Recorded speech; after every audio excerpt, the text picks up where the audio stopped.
Zeripcan harma ya da koyma işler bilen şu yandaşlar yurtlarda işlep gören misafirler şu senin TikTok'daki takip ettiğin dostlar bilen kança sana ve şu ineden hakkında bir boş bir aytıplar deyiptir. İş halas etip sonra aytıp versem. Ay dünyanın işi tükenmez, işin kaç gitmez sonra edersin. Bunu müşkül yok aytıp verelim de. Dur ben dışını pes koyayım sonra işten başlayalım. Telefonumu hemen özüm aytıp veren anaycalap. İna can diya samcana diyerti agar yüklerimi yengil ederti başımı sipap yüzüme bakıp durarti ol mehriban canenemden ayrıldım. Ayrılık dimenler ölümden acı, hiç bulun yok ayrılığın ilacı. Canenem gela sadepemin tacı. Yüreceğimin mivesi sen ene can, gamgunumin mudar sen ene can. Almarit otirla şahasım ırab, gongruguş otirla ketegna garab. Ne çektin canım kone derdim gozgalap, gara bağrım gana doldi ağınim.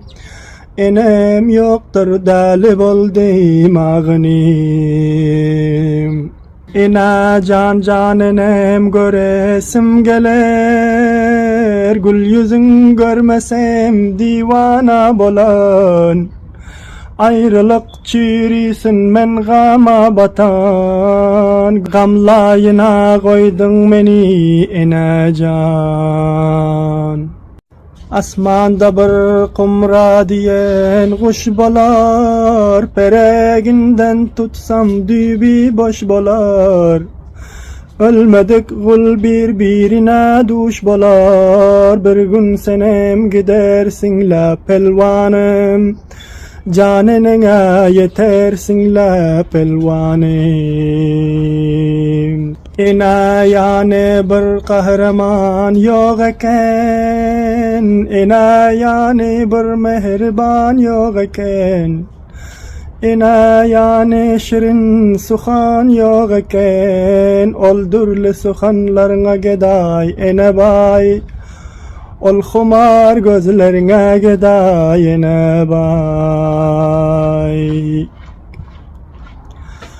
Ağlama pelvanem ağlatma beni, canımdan ezizrek görüyorun seni. İndi kaçan barıp görsek ikimiz, ol Kabe canenemi. Yor pelvanım an koy cana gideli. Aksaç düşen canenemi göreli.